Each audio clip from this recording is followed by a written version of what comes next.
All right. The band is playing right now. Rob Browne, Kevin Scarbinski, Ronnie Sanders, Die Hard Wednesday edition.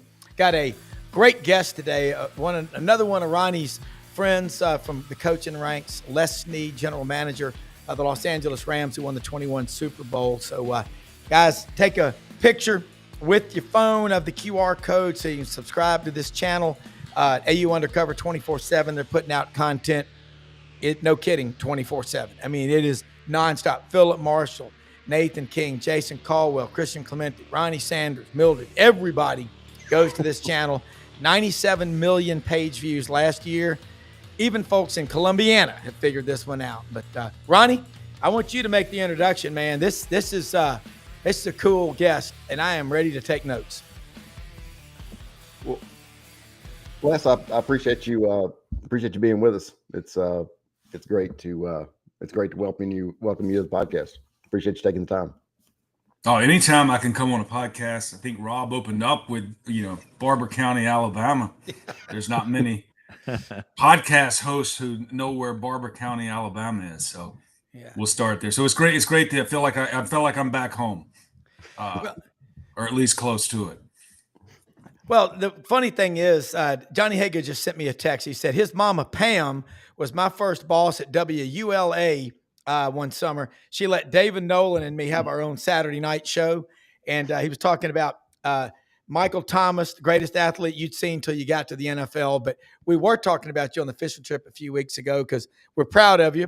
I'm an Auburn grad, but you've done a phenomenal job in your career. And I know there's a ton of questions, but for everybody watching, you're one of the architects, kind of like the guys that painted the frescoes at the Sistine Chapel in the NFL. And I think probably the first good question is, what are you seeing now among the kids coming out of college with the portal, guys moving around a lot, NIL?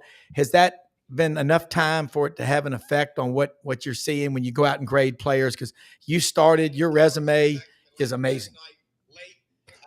Really good question. I mean, I think there's definitely some surface level things that you're noticing, right? I mean, just, hey, kids are changing.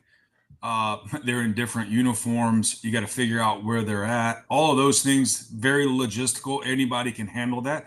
Someone asked me this the other day. I'm not sure we have had enough time to go, okay, there is a dramatic change in who the human being is. I think you could probably say that this generation of kid is different than a previous generation, but I'm not sure it's the portal. So we probably haven't seen that quite yet on if there's a major variable or something that weighs a lot, that it's definitely making an impact on the football field. I do think I was at a school recently though. Here's what I did notice. I won't bring up the player's name. Very successful player at a previous school. He was at a new school, learning a new system, getting to know new teammates. I was watching him during practice, and you could tell that he was there. He was ridden with anxiety because he hadn't quite gotten comfortable in this new system yet.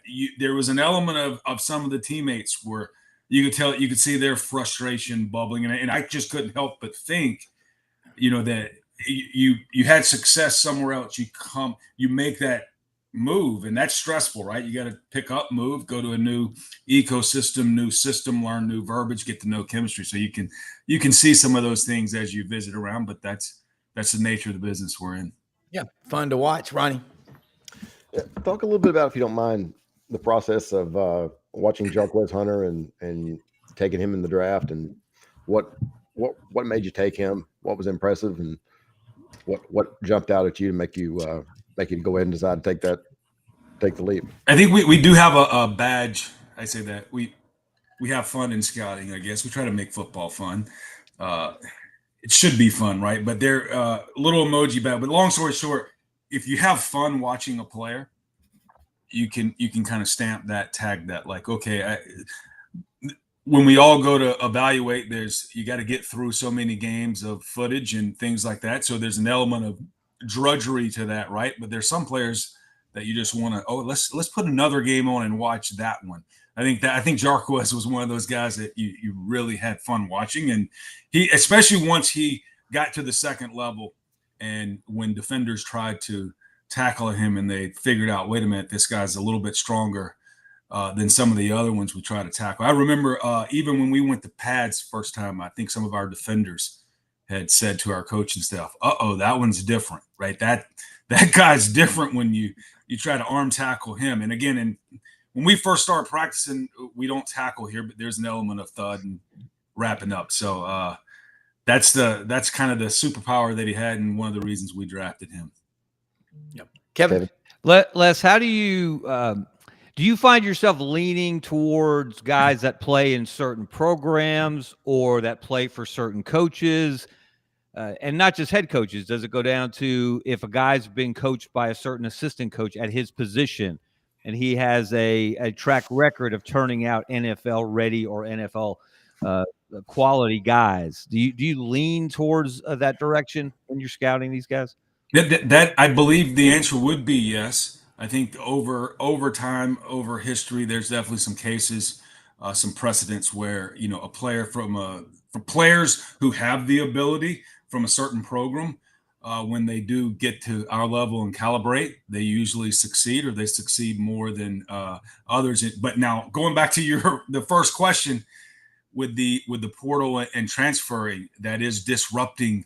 That's one thing I can say. That's a disruption that's going on there. You're leaving a program and going somewhere else. So, but that is certainly the case, because this game, I would say the college game, even I guess you call it, we're cousins, college football and NFL football, but the game theory is different. The rules are different. The hashes are different.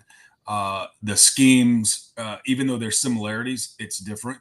So there is an adjustment that each player is going to have to make when they go from that level of the video game to ours, and some adjust quicker, better, more efficiently, smoother than others. And sometimes it was certain type or specific types of programs and who's running those programs. That's an interesting. One question I'm going to ask: how much leverage does the NFL? I'm going to imagine a lot. If you were to be, and we know Jim Nagy from the Senior Bowl, who'll come on the show. Yeah. Jim's now at Oklahoma. But if you were, let's say, at Auburn, at a practice, you make notes, what are those typical meetings like with position coaches, head coaches, or GMs or whatever? It's interesting. I don't get it to as many practices. Let's call it. I mean, we have a scouting staff, and let's call it the gentleman that covers Auburn will probably be in Auburn at least 2 to 3 to 4 times a year, right? And again, probably starting in August when camp's going on, at least one more time during the fall, maybe twice, and probably one more time during the spring, and over time, right? They're connecting with the coaches and really trying to figure out. At the end of the day, you're trying to figure out how does the player, the person behave, right? And it's not behavior like, okay, I'm gonna walk an old lady across the road. That would be nice. It's not. I'm not gonna speed today. It's more, do you wake up every day and do you care about football? Are you committed to football? And do your behaviors when it comes to that care and commitment, right, shine through? So there is that element of, right, being a citizen. Everyone, that's a prerequisite, right? You should. Most of us have an intuition of right and wrong. Shouldn't be too hard to do right more times than you do wrong in that case. But the hard part is, right, the stress and drudgery it takes to be great at something like football. That's the hard part. And that's what we're trying to figure out, right? Those kids that are on campus, right, are they there because of NIL money, right? And that's a reward. But at the end of the day, are they really there because they can't live without football? They want to be great at it, and they're willing to, let's call it, put in a little stress and drudgery, trying to become good to great at it. So that's what we're trying to find out when we're on those campuses. And when I jump in, usually I like to go down and my favorite question to ask is, hey, here's the deal. That's when you can give me 3 names You can do that as a GM a little bit, Yeah. right? You can go down and say, I don't need 10. I need your 3. They don't have to be your best 3. But if we're building an arc over here, and we're going to go down to Spring River in Arkansas, which three are we putting on the boat with us to make sure we get from north to south or wherever we're trying to get? Yeah, gotcha. Ronnie, that's cool. I got 2 questions. So how did 2 Auburn guys end up as GMs in LA? And and then talk about your come on. Auburn's in Lower Alabama. Maybe it's Central Alabama. It's getting close to Lower Alabama. That's true. I've been in LA my whole life. That's I do know this. When I first met Joe Ortiz, probably 1995, I think he was a freshman. I mean, he walked on campus from Delaware. Don't know how he found Auburn at all. Just walks into the football complex, and in those days, it's things have changed. In those days, hey, I'd love to work in football. Okay, well, let's go back. We called it our graduate assistant room back there. Come back here, we'll find you something to do. At that point in time, he was just a freshman. And I remember when I moved on from Auburn, probably 1995 was my last season at Auburn in terms of working there. And Joe was probably a freshman. So then he, and obviously he evolved there. So I remember over the years, again, that would not have been on the bingo card in 1995 that myself in 1995, there was no teams in Los Angeles, California. That's true. Much less 2 GMs from Auburn University. Joe and I used to we used to go out and have a good time. His wife would actually go to the supper club with us just about every night. Every time we went. The good old days. The good old days. Does the supper club still exist? Sadly, no. But they've opened a new one at the top of the new hotel in Auburn. At the Graduate, right? Yeah. I think someone told me that. Yeah. I don't think it's the. I think it's an upper. It's not anything like the. Yeah. Maybe they could park the bus out back and take the tires off of it and just kind of sink it in. It would sort of feel back at home. I can't say this, not to get too personal, but genetically, I'm wired to be an introvert. So back in the day, going to the supper club, there was nothing fun about the supper club. You know what? You were a college kid. You felt like you had to make an appearance. But I can promise you this: it was like, I'm suffering in here. That place used to get packed, and it was not made for introverts. Yeah, or built for introverts. Talk about your time at Auburn a little bit. I mean, you went to school there, and then you were a graduate assistant with Terry. Talk about that experience. Wow, that's. I knew you were going to ask this question, and that's memory lane for me. I always say, I always go, life in football, you do it on football season. So that was probably 1995 was my last season. So we're going into 25. What? That's 30 plus years ago. You know what's interesting? I think when you look back, playing football, going to school, the nostalgic of it all, you probably your brain tends to look at you remember the positives, right? I don't necessarily remember going to the supper club and going, wow, I dread going in here because it's going to be stuffy, crowded, and I'm an introvert. But I'm sitting there going, wow, I'd love to go back. I wish it was still there. We'd go back. But it's those, I don't want to call them, I say this, dark moments, soft moments, not dark in a way that's kind of, let's call it depressingly or evil dark. It's those moments that somehow your brain remember the memories. But I'll just use this as an example. I was just at the Texas at Ohio State game. I have a stepson who's at Texas, backup long snapper at Texas. So I'm a little bit at work, but also a little bit at play at Texas. But when they were going on their drive, even though it had been an up and down game, not so good game, I noticed Taylor Searles, kind of in the back off, in the corner watching this final drive. So I go over to Taylor and I said, hey, let's watch this thing together and see if we can pull this thing out. But if anyone doesn't know Taylor, it's, hey, at Auburn, I was with Stacy, her dad. Yeah. And now she's running on campus recruiting at the University of Texas. So I think when you're 30 plus years out, it's the relationships, it's the memories like that somehow compound.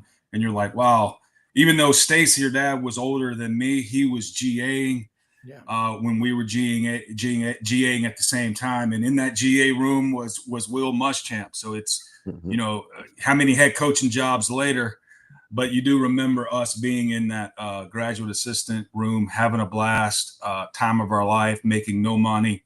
But not a lot of responsibility, or maybe not a lot of accountability. Maybe we had some responsibility, not account, but those are the moments you remember. It's relationships like that. Rodney Garner. We had a mini camp in Maui, and lo and behold, Rodney Allison lives in Maui. Who would have thought Rodney Allison? He's from West Texas. Who would have thought he was going to end up in Maui? But him and his son, you know, came over and watched practice. So it's probably, I could sit here and name. We talked about Joe Ortiz, Taylor Morton, who's on our staff. First met him in that GA office. So whether it's Tommy Bowden, I can keep going on. Here's what's interesting, Rob. Neville Arena. Never been in Neville Arena, but come on, from Eufaula, Alabama, Bill Neville. Guy goes to Rice in Columbia and somehow falls in love with basketball. In between all that, invents something, patents it, and makes enough money to say, you know what, we'll name the we'll donate to Auburn, get the arena named after us. So that's what Auburn. That's what those memories mean to me. I love it, Kevin. Les, is it true? I think I read this. You were on UAB's first Division III football team back in '91. Back in the day, we did a little bit too much transferring. So with Jim Hillier, you were at Troy. You were at Troy and UAB before Auburn. What do you remember about that first year at UAB with Dr. Jim Hillier? Those probably. Hey, he was an excellent teacher. You know what I mean? That's what you remember. That bunch trying to build a program. So I think that's what you remember about those moments. And going back to Auburn life and football, I would say single mom, Eufaula, Alabama. So there's an element was raised by a lot of football coaches. So I always go back and go. I mean, those were the really good.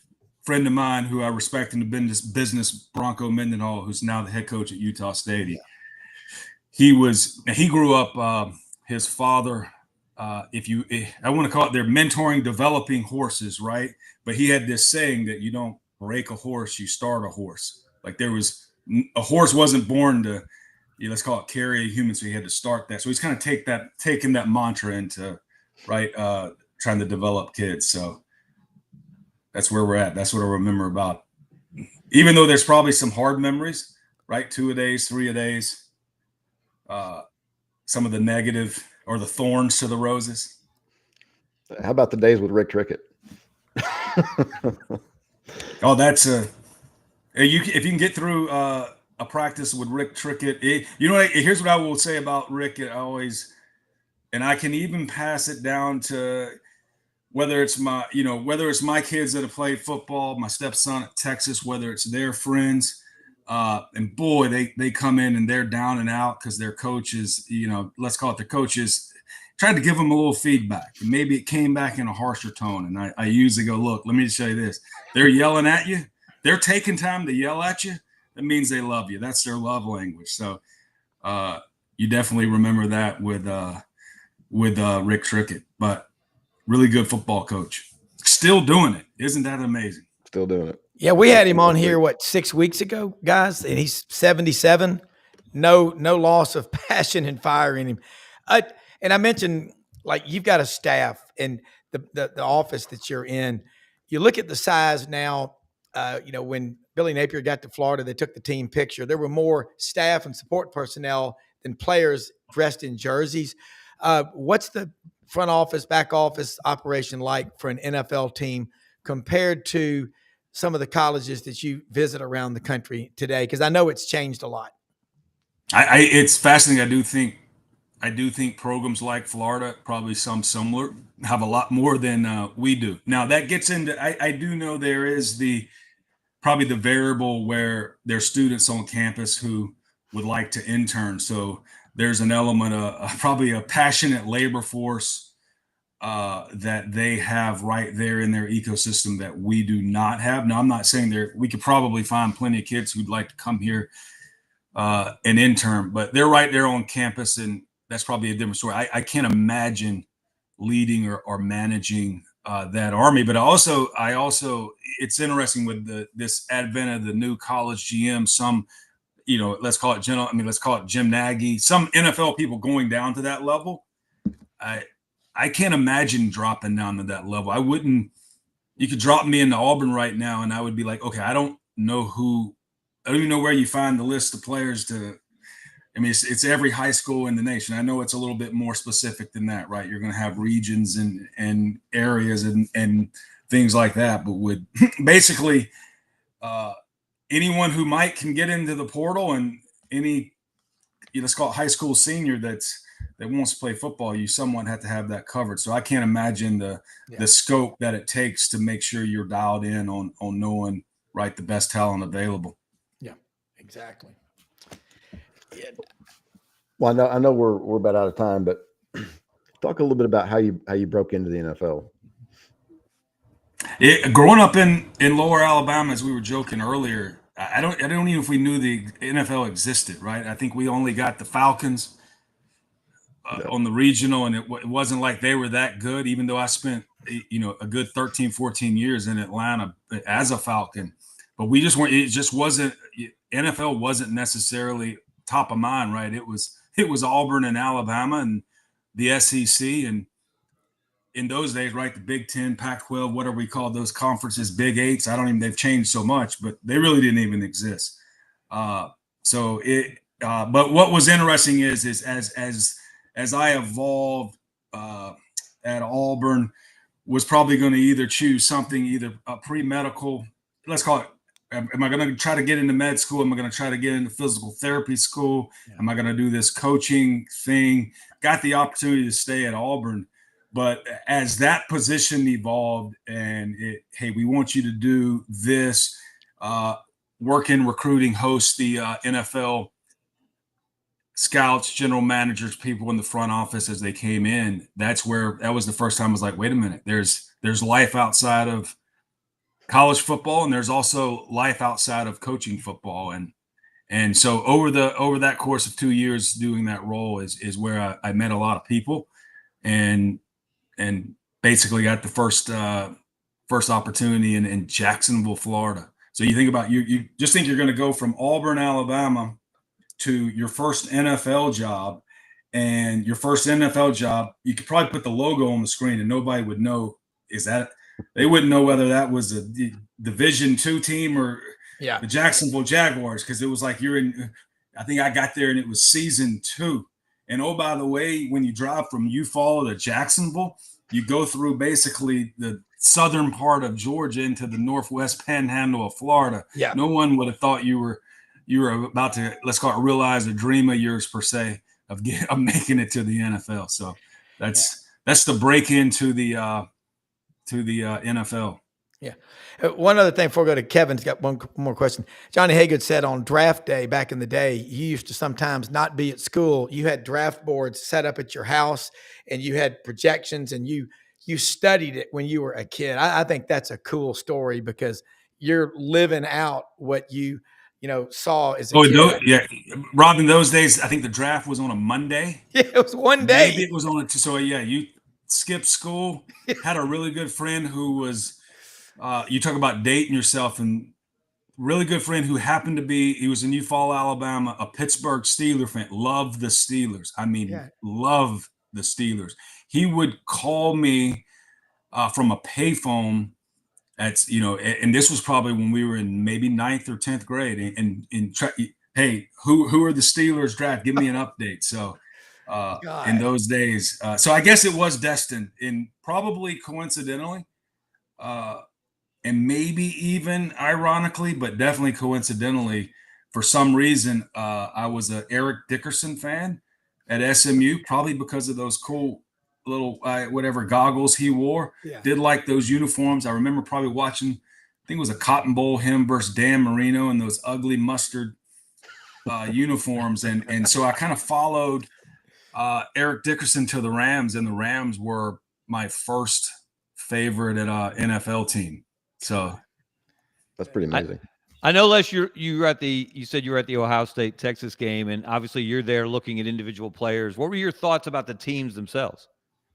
You know what? It was. I would say this. You could unbelievable atmosphere for opening day. That's probably a neat thing about when you have a heavyweight matchup. I think both teams probably wish they would have had maybe a warm-up matchup going into that, especially on both sides of the ball, especially on the offensive side of the ball, where both QBs were somewhat making their first start against probably more veteran defenses, and you felt that during the game. A lot of times this time of year, offenses are the old adage, right? Grandma, granddad says for whatever reason the defense is a little ahead of the offense, right? Because it takes a moment to get in to a rhythm, especially when you spend all spring, all summer, all training camp really going against yourself.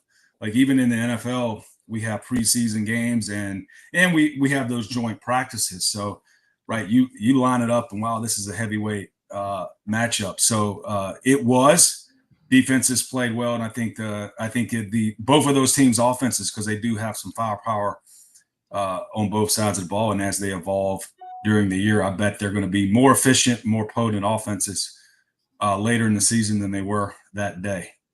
Les, I know you've got a busy day ahead of you, but thank you so much for sharing your time. And Ronnie, what a great relationship, and Kevin, all of us. And as Auburn, we're proud of you. We've been watching your career, but this was special, and no wonder you're successful. But kind of cool to go back to Barber County on 431 and look back.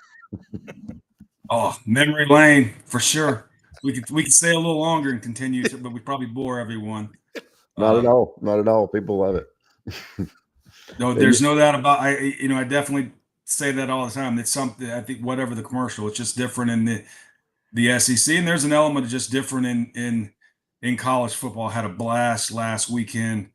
As I mentioned, Texas, Ohio State. Then I jumped down to the LSU at Clemson game, and it's just something about right. Wow, that's the atmosphere at that game. I'm not saying you don't get that in the NFL, but when you do walk on a college campus and that ecosystem, right? People, they're not just fans. It's like, okay, a lot of these people spend a lot of their good years on those campuses, and they're talking about the moments at the supper club, maybe in Clemson. They're talking about their moments at the SO club. Not as familiar with Columbus, Ohio, but over the years have seen that town evolve. The point being is you can tell a college campus, it's a living, breathing organism, and when you get that opening night, there's just something special about it. So I could sit here and talk all day college football. All the thorns that are going on now, there's plenty of roses, and I'm sure everyone's going to figure this thing out as it evolves and changes. That's just part of life, and that's the phase we're in. Looking forward to seeing how it all ends. Yeah. It's can't get enough of it, though. I can promise you that. It's good to hear a general manager of a team that's just 3 years removed from a Super Bowl love college the way you do. I think you reaffirmed a lot of people's faith. This free market's going to work all this stuff out. But I mean, this is fantastic. I love it. Oh yeah, those are the good old days. Definitely. Yeah. They will.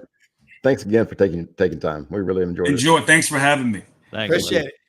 I tell you what, Ronnie, you know, someone that is as high profile as he is, and I know a lot of great people from Barber County, Sean Thomas, Tom Mildrum, Jeff Taylor, just guys I went to Auburn with, but just watching his career, and y'all know him from when he was a GA, and he talked about that GA room that he was in, and he survived Rick Trickett. And then going back to Jim Hillier, Kevin, you need to write a book on the history of UAB. I mean, if we had more time, I was going to ask him. I was at the first Division III game that UAB played back in '91. They played at Millsaps in Mississippi. Jackson, yeah, and Coach Hillier let me go in the locker room before and after the game. It was a memorable experience. The game didn't go well for the Blazers, but their first official NCAA football game, they've come a long way since then. Yeah, look at this. I got this sent to me yesterday it arrived via FedEx. 2010 Auburn National Champion pocket knife from my good friend Jim Humphrey down in Spring Hill, Florida. And I didn't even know they had these things, but don't they need to make 8 more? I'm just saying, By the way, Ronnie, Kevin, when's the merchandise coming out? Remember the Golden Flakes campaign for another school? Got 12. Is Auburn going to have got 9? Or is it got 9, pal? I mean, where's it coming? I would think that somebody would take advantage of that from a merchandising standpoint. I think I saw a Twitter post of an Auburn license plate with just the number 9 on it. Nice. You won't draw any wrath from anybody if you ride around with that, will you? Well, hey, look, now's one of those moments in time for Auburn to feel really good about itself, while the rival across the state is feeling really bad about itself and being very vocal about its feelings. Yes. About its head coach. Very interesting, the contrast of the two openers. Auburn looked so prepared and well coached in that first game. And they did the thing, that every coach you talk to, Ronnie, and you've probably heard this, you probably hear this in your sleep. You got to run the ball and you got to stop the run before you do anything else. And Auburn did exactly that at Baylor, and Alabama could not do that at Florida State. Yeah, Kevin, what's the temperature in Tuscaloosa right now? I mean, he's got a $60-something million buyout or whatever it is. I don't expect them to make a move on him or anything like that, but it's not pretty over there right now. No, the temperature's gone up for sure. And some people have gone over the top saying fire him now, fire Greg Byrne, fire Kane Womack. Of course, that's extreme, and that's not going to happen. You also have to consider the economics of the situation. In the world we're in, you've got a revenue share with your athletes now. So just saying, well, the guy's not getting it done. One game into his second year is far too soon to make an evaluation on that. However, I think the biggest issue there is it looked far too much like the Vanderbilt game last year, the Oklahoma game last year, the Michigan game and the bowl game. And when you're 5-5 over a 10-game stretch, and that's not in a vacuum. And nothing that happens, and this is like any program, you're succeeding the most successful coach of the modern era. So you were never going to, I don't care who they hired, they were never going to live up to what they've been over the last 16 years. Yeah. But to drop off this drastically, and particularly from an effort and intensity standpoint, and I think that is the thing more than the final score, more than getting got by Gus Malzahn again, which they're familiar with, more than just losing the game. It was so many examples, so much tape of guys not giving 100% that has people very concerned. They can turn it around, obviously. The big question now is going to be they should win the next 2. They go to Georgia at the end of the month before Georgia goes to Auburn. So how do they look there? One thing that Rob, I didn't mean to cut you off, but one thing that no, it's a little bit similar to when I went to Florida with Ron Zook, we replaced Spurrier, and Zook was in a little bit different situation than DeBoer. I mean, Ron Zook was the defensive coordinator of the Saints, and as he put it to me, what the hell am I supposed to do? Turn it down? Kalen DeBoer had just played for a national championship at Washington, and I don't think that anybody doubts that Kalen DeBoer is a good coach. But I thought from the day he was hired, there's no way it works. I mean, and not because nothing to do with his coaching ability or him being a bad guy or anything like that, because I think he's a great coach, and I think he's from everything I understand, he's a great guy. But if you're from South Dakota and you've worked at Indiana and Fresno State and Washington, and you walk into this, I mean, I don't see how it works. And again, I don't think it has anything to do with coaching ability. I think it has to do with the culture. I mean, I can guarantee you that there weren't what's going on the radio right now and what's going on the SEC network, that wasn't going on at Washington. No. Well, how many times, guys, have we heard the word fit? Yeah. Fit matters. And Auburn doesn't have to look back far to Brian Harsin. Now, I would suggest that Kalen DeBoer is a much nicer person than Brian Harsin. No question about that. From everything that I know. But Brian Harsin was out of place at Auburn from the start. And now you have to wonder, is that repeating itself with Kalen DeBoer in Tuscaloosa? Totally different from a recruiting standpoint, obviously. Alabama's recruiting is, if not quite at the Nick Saban level, they're close. But there's been a disconnect there. And the fact that it happened after what happened last year, that they started out this way this year, is the real concern. Because you wouldn't expect that in the first game. And everything that you heard, this is one of those things, those cautionary tales. You usually hear this coming out of fall camp.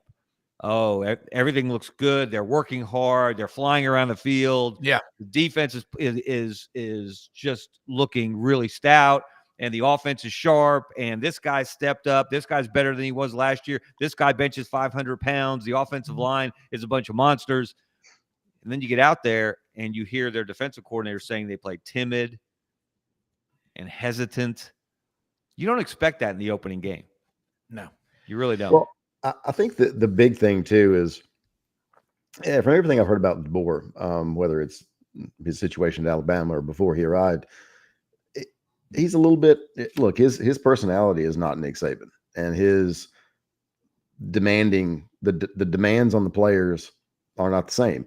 And I'm not saying that's bad, good, or anything else, but when it's been as buttoned up for 17 years as it's been in Tuscaloosa, and all of a sudden now it looks like Mike DeBose or Mike Shula, that's probably not headed in the right direction. And Kevin, you're right. Whoever took over was never going to have the success that Nick Saban had, which again DeBoer taking the job to me just doesn't make a lot of sense. I understand it's Alabama and it's a great job and you can win national championships and all that, but those are big shoes to fill. Yeah. I want to throw something out there for y'all about that Auburn game. Watching it over in Atlanta Friday night, you got to be careful about paying attention to text threads. We're all on them. And people just automatically default to the negative. Here we go again. We suck. I didn't see that. What I saw out of Auburn, it really peaked in the locker room. I have not seen Hugh Freeze that excited, that into it in the locker room after a game the first 2 years he's been at Auburn. And they've lost more close games and found more ways to lose games in the last 2 years than any of us can ever remember. And Jackson Arnold, you got to have a little redneck in you if you're going to make it and be successful in life. You got to be tough. You got to be mean. I like this kid. I like him. I met him at media days, and that's a compliment. I mean, it's just he's tough, and he is like, hey, take what they give me. And we had Brandon Drum from OU Insider on this morning. His son is a young kid in high school now and has worked a lot with Jackson Arnold and Jeff Christensen in Dallas. And when you meet Jackson Arnold, the first thing that jumps out at you is he ain't afraid of anybody. You definitely know who the quarterback is, and he is your alpha team leader. I feel my projection for Auburn to win 10, I'm sticking to it. But the secondary, y'all know this. That's what they pay coaches to do. I'll start with whoever wants to go first. But defensive line, got to get more pressure. But the offense, hey, they took away the passing game, running game, 307 yards. When was the last time Auburn had an offensive line like this? 2017? I think there are a lot of good takeaways from 38-24 at Baylor. And they're not as eccentric as the yell leaders and stuff at A&M, but some of those Baylor line and Baylor cheerleaders, I don't know, maybe it's just the state of Texas, but I thought it was a hell of a win on the road. Well, if you looked at the ESPN game predictor percentages yesterday, ESPN has Auburn winning 10 games. I mean, they've got A&M and Oklahoma, I believe, as they expect to win over Auburn. But even the Alabama game, I'm sorry, it was Georgia and A&M. But even the Alabama game, they had Auburn as I think 53% chance to win. Not that means anything. But I thought it was pretty interesting that an unranked Auburn team, ESPN's predicting to go 10-2. Yeah. Well, you know what I saw from Jackson Arnold was some swagger. He had a little edge to him. He had a little attitude. But let's say this, guys. And I mentioned this to you earlier today, Rob. We were talking on the telephone. Mhm. A little Jeff Berger to him. Yeah. As far as that, hey, Yeah. I'm in charge. Don't mess with me. Yeah. Kind of attitude that Jeff had back in the day. But anyone, and look, Jackson Arnold, yes, he leads the SEC in rushing after 1 week. Yes, Yeah. he's the first Auburn quarterback since number 2 to run for 100 and pass for 100 in his first Auburn start. But if you use the name Jackson Arnold and Cam Newton in the same sentence, you should be slapped and sterilized. Okay? Blasphemy. There was only one Cam Newton. There will not be another. Yeah. I don't remember ever seeing Cam Newton slide at the end of a run. No. Now, No. I don't hold that against Jackson Arnold. That is smart. Yeah. You've got to, they need him to play the whole season based on what we saw in that first game. They also need him to throw the ball more effectively. They didn't have to do that to beat Baylor because, as you said, Rob, the way Baylor was playing defense, inviting them to run, so they did. And they did it very, very well. But so many positives out of that, but still things to build on. Still coaching points to make. Like you said, the secondary. You can't give up that many passing yards. And I didn't think Sawyer Robertson was very sharp. He threw for a lot of yards, but I just thought he was not. He didn't impress me with his command. He didn't impress me with his accuracy. He was right around 50%, I think, for the game. But I don't know that you could script a better start on the road in a hostile environment. No, it's not an SEC stadium, but that place was full. It was a blackout. They were wearing gold helmets. They pulled out all the stops. It was on national television. You had RG3, Baylor's Heisman winning quarterback, in the booth. And yet Auburn pretty much controlled the game. So a lot of learning points, a lot of things to improve on, but best start Auburn's had in a while. Yeah. Well, go ahead, Rob. I'm sorry. I was agreeing.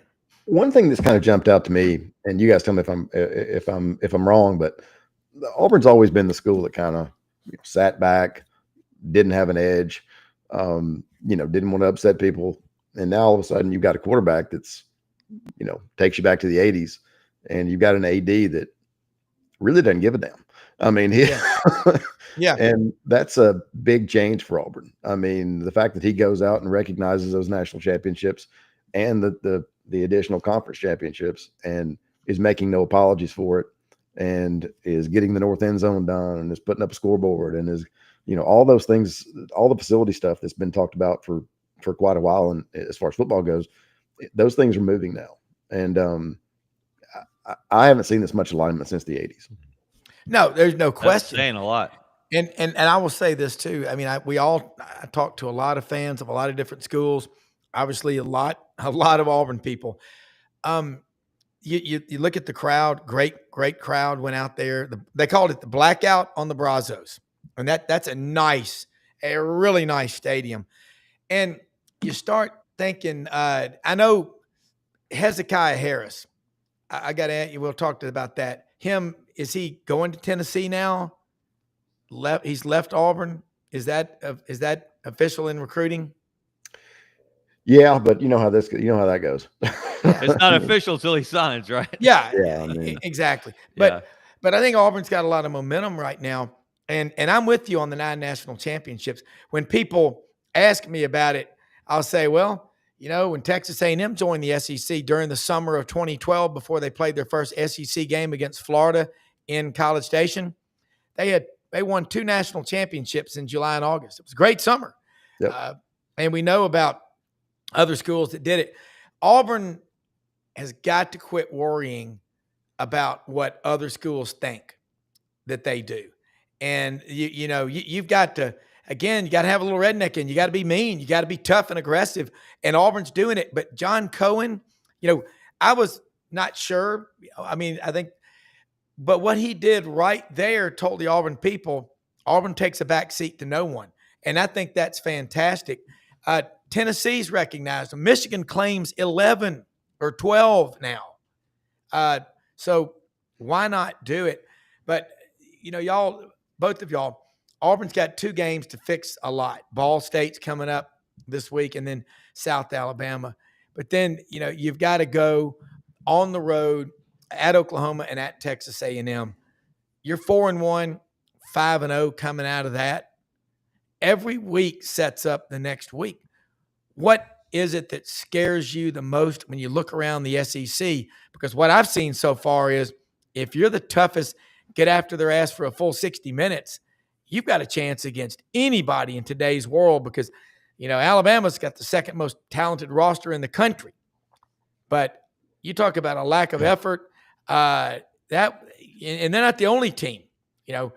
Arch Manning start polishing that Heisman. Really, it's a long way to go. I think it's the most wide open that we've seen it in memory in college football. Well, Rob, I agree with you. And, I just looking down, and I've got it pulled up here in front of me. But if you look down Auburn's schedule, what this is probably, and look, I'm not saying it's not a hard schedule because it is. It's an SEC schedule, but this is, I don't want to say easy either, but it's the easiest Auburn schedule that in years. And certainly if you look at after the first weekend, and again, it's just the first weekend, but once you get past these next 2 weeks, you've got at Oklahoma, at A&M, Georgia at home, and then it kind of eases up a little bit. You've got Missouri, at Arkansas, Kentucky, at Vandy, Mercer, and then you wrap up with Alabama. So it's a manageable schedule. I mean, if you get out of the first half of the season 5-1, even 4-2, you got a chance to make a pretty good run. I'm really interested to see, and we'll get a much better sense of how good Oklahoma is this weekend when they play Michigan out in Norman. They threw the ball. John Mateer, Oklahoma's new quarterback, they threw it very well. They didn't run it very well in their against their overmatched opponent last weekend. So it'll be interesting. They'll face a much tougher defense in Michigan. Can they run the ball? Or are they going to be one of these teams like Oklahoma under Baker Mayfield, Oklahoma under Kyler Murray, those guys where the quarterback has to be spectacular for them to win? I think if you're Auburn, that's what you want to see. You want to see them lean so heavily on Mateer and his throwing game that you can cause some problems for them. So that's the game. And look, Oklahoma's going to be jacked for that game. Jackson Arnold's homecoming. You have to be a little concerned, I think, from the Auburn standpoint. Is he too jacked up? He's an emotion. You could see he's an emotional player, and that can be a good thing, but that can also bite you at times. So how does he handle coming back, being the villain, wearing the black hat? There'll be ugly signs, I'm sure, in that stadium. He'll hear it on the Tiger Walk into the stadium from Oklahoma fans. So how does he handle the emotional aspect of that? I think that's going to be really, really big for Auburn. But they don't have to be perfect, as you said, Ronnie. You split those 2 road games at A&M, at Oklahoma, and then at A&M. Split those 2, and then you're feeling really, really good about yourself going into the off week before Georgia comes to town. And we still don't know about Georgia. That's right. They played Marshall. That doesn't tell us a lot. I hear it's interesting. I heard a lot of Georgia people comparing their Gunnar Stockton to Stetson Bennett. Thank you. The walk-on that they hated until they didn't, until they loved him. And they won a national championship with him. Yeah, all he did was help win a couple of national titles. So I heard some comparisons there, but we don't really know about Georgia. We'll know a lot more about Georgia after Alabama comes in there at the end of the month. Interesting bit of trivia. Auburn gave up over 400 yards passing to Baylor. And in my idiot savant brain, I think Auburn's all-time record in games where they've given up 400 or more yards passing is 10 wins and 0 losses. Wow.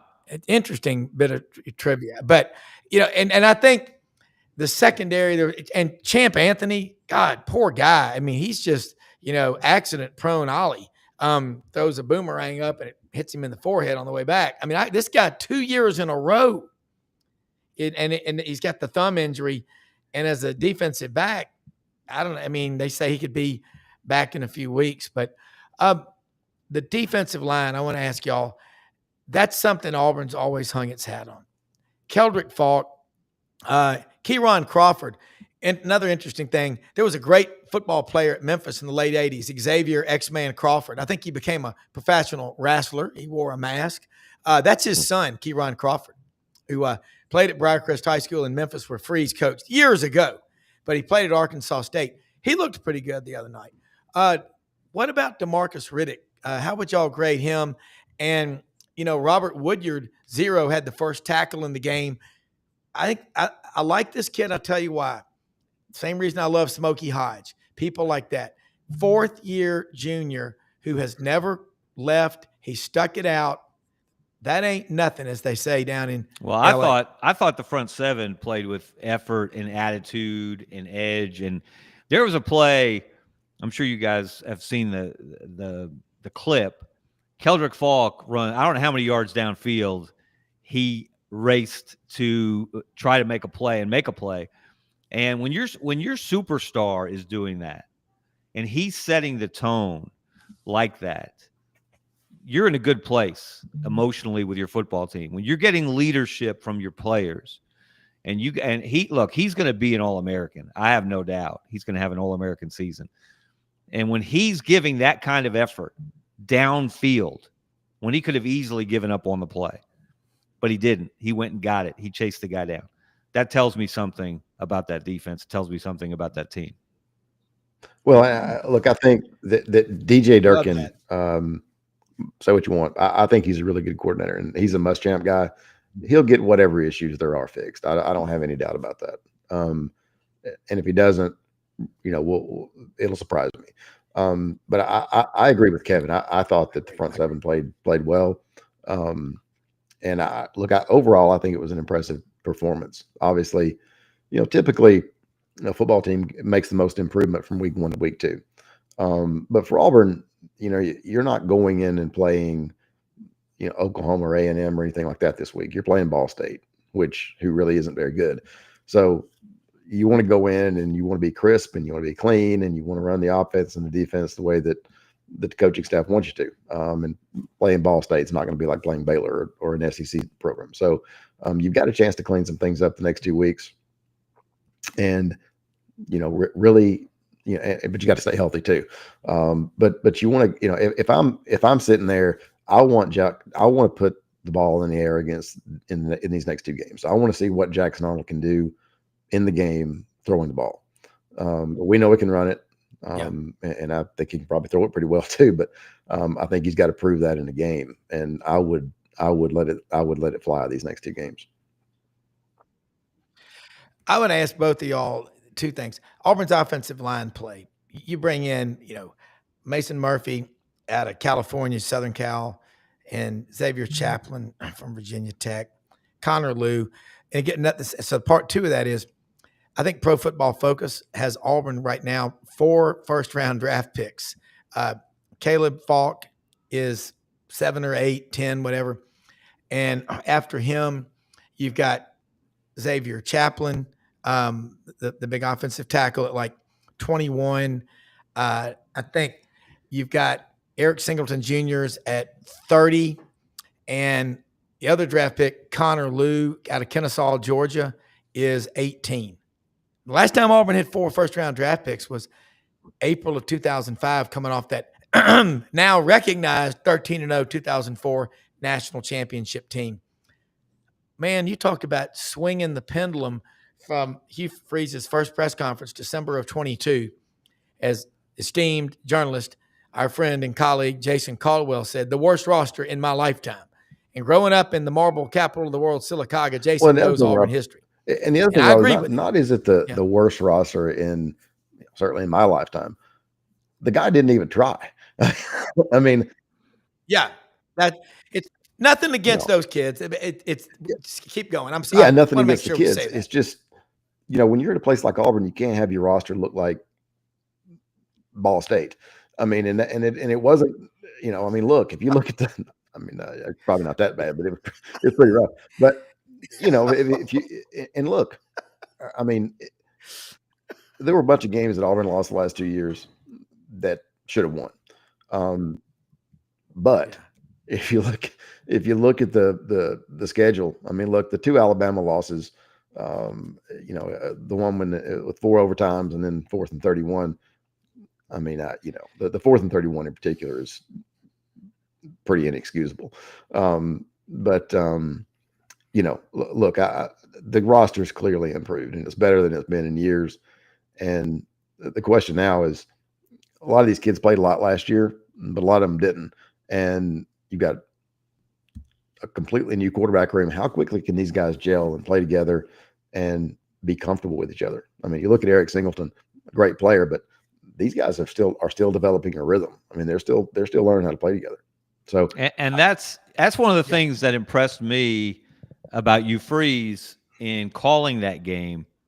We've joked before that, in the RPO equation, he's a much bigger fan of the letter P than the letter R in general in his career. But he recognized that the run was there, and he stayed with it. Yeah. He didn't get away from it. He wasn't itching to throw the ball down the field. I don't know how many times did he even throw the ball down the field. I remember one to Cam Coleman across the formation, fairly deep, mid-range. But I don't remember a lot of deep throws because they didn't have to. And when Hugh Freeze was asked at his weekly press conference, how much are you going to continue to run Jackson Arnold? And he said something to the effect of, as much as we need to win the game. In other words, he seems willing to adapt and adjust to what is available and what's necessary. And that's a sign of growth in a coach. He's been around a long time, but you still have to be able to evolve. And that's what separated Nick Saban. He was all about defense in the running game for a long time. And then when scoreboards started exploding and Freeze and Gus were running the hurry up, no huddle, well, he adjusted as well. And he started winning that way with offense more than defense. So the fact that Freeze was willing to lean on what was available to win that game told me a lot. And again, you're not going to be able to beat everybody on the schedule with Jackson Arnold carrying it 16 times or whatever he ended up with. You're going to have to be more balanced. Yeah. So can they develop that part? Can Jackson Arnold get on the same page with Singleton and Cam Coleman and Malcolm Simmons and all those great receivers against a quality defense? That's what we're going to have to see going forward. Well, I think Singleton. And I think the other thing is, and it doesn't matter if you win games, but Hugh Freeze is coaching at running back U. He's not coaching at Texas Tech. And, Auburn people want to, it's like Terry Bowden was saying today on our podcast, Auburn people want to run the ball. You've got and we had Tommy Bowden on too. You talk about a fun podcast, but, and Tommy was there with 3 Auburn coaches. I'd forgotten he was there with Barfield, but he was there with Barfield, he was there with Dye, and he was there with his brother. And so, I guess I didn't realize that. I knew Dye and Terry, but I didn't realize he was there with Barfield too. So he had coached some of those running backs in the early 80s and was talking about, it was a pretty good conversation, but a lot of great backs have come through Auburn. Yeah. We run out of time. I just think Auburn people, it's okay to come out after dark. Don't be afraid. You got a good team. And I think this is going to get better. As Coach Dye would always say, or any coach, Bowden, it doesn't matter, Tuberville, Ball State ain't about playing Ball State. It's about Auburn getting better at doing the things they got to improve on. So I'm going to go back right now and watch that podcast with Terry and his brother. That ought to be fun. I am. You're on and, there too. I've known both. That makes it even better. I started in working there in 95. And I've known both those guys 30 years. And I was actually, it was funny. Tommy and I really developed a close relationship when I was a student. And I asked, there were some things going on in my family and with some drug abuse issues. And so I asked him to come to my high school and speak. And I flew up on the school plane with Terry and Mike Hubbard as a 19-year-old. And he spoke at school, and I've still got I got a signed newspaper from the Fort Payne Times Journal in here hanging on my wall. But that, it's been 30 years. That's hard to believe I've known both those guys that long, but both of them deep down, say what you want to say about either one of them, but they're both really good guys. Yeah. Oh, no doubt. I mean, we see that on the show, man. Great stuff. Executive producer Brendan Martin. We got to wrap it up. It's going to be a fun season, and watch this channel as much as you can. Appreciate it.